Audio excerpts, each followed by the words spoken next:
everyone, let's try to regroup and use our graphing techniques to solve a problem where you're not given the formula and you're trying to create it. So you're given a graph before you that has a maximum value of y equals 2,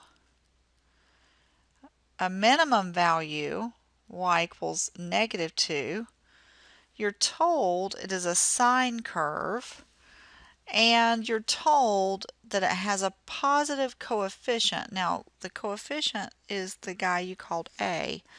This is reiterated farther down in the problem, that you're to assume that there has not been an x-axis reflection.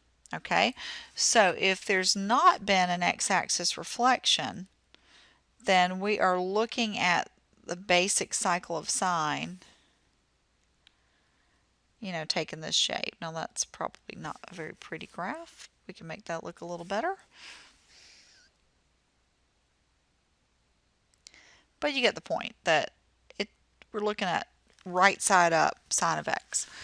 Okay, now amplitude is dependent upon your max value and your min value. So your amplitude can be calculated as max minus min over 2.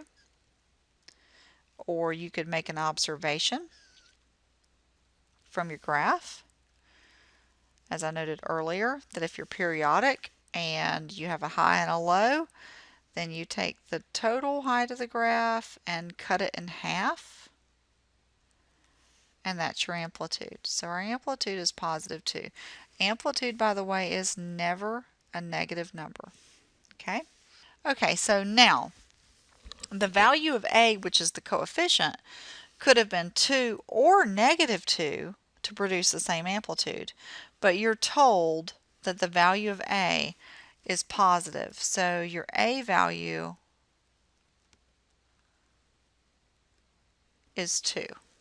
Okay, so we've got that settled.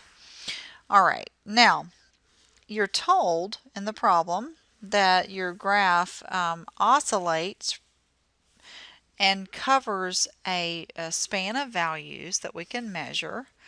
And as long as we can measure from either a start to an end, okay, one full cycle, we could predict the period. And it looks like this tick mark is pi over 2, so this would be halfway. This is pi over 4. That's negative pi over 4. That guy is negative pi over 2. You can figure it out that way, or you could use any cycle.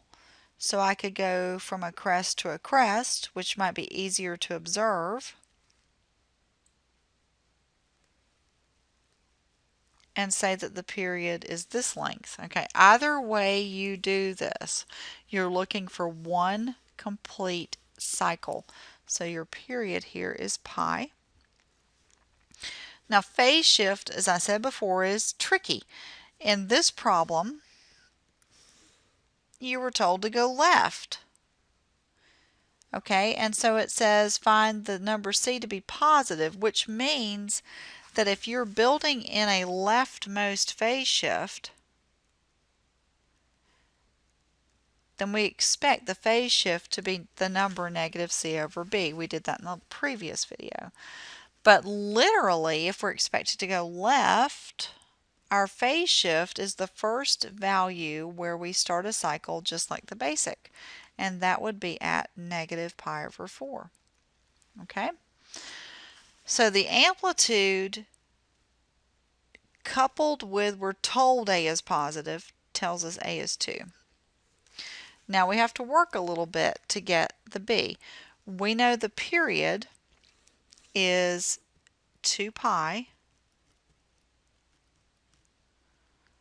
over the absolute value of B. We're told that B is also positive, so the period here is 2 pi over B. And 2 pi over B must net out to the period of the function, which is pi.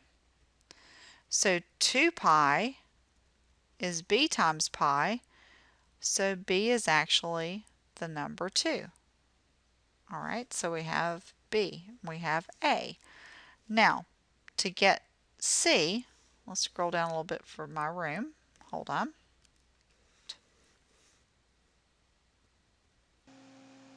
Okay, now that we've used our skills to find the coefficient A and the coefficient B, and B was tied to the period, we need to know what the value of C is. The realm of phase shift for sine and cosine, and this is a sine curve, is that our original beginning position for both of those curves that we were memorizing was at x equals 0. So whatever the argument of our function is, we want to set it equal to 0 and solve for the phase shift. Now we see the plus sign, so we know that this really means that we shifted left. Okay, and so it makes sense for us to really emphasize that, to say that this x value, the new beginning position, is the number negative C over B, and it's truly a negative number. And you're told in the problem that you want the negative phase shift, but that C will end up being positive. Now I want you to see how this works. So basically what happens here is that negative C over B, C is positive, B is positive, so I can drop the absolute values, is equal to the starting position for the basic sine curve that we identified as negative pi over 4. So this means that the value of C is the number B times pi over 4, since the negatives cancel, or C is 2 pi over 4, or pi over 2, since we actually already knew the value of B. Okay, now let's summarize. We took the period of the curve, which we identified by observation, and we noted that in general the formula for the period of sine or cosine will be 2 pi divided by the absolute value of B. We were told B was positive, so we could drop the absolute value here. And we set 2 pi over B as a formula equal to the actual period. And we solve for B.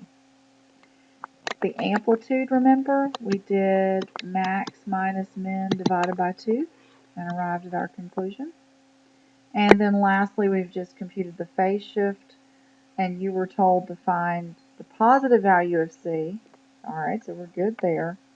And it makes sense that the phase shift is negative because this indicates a shift to the left.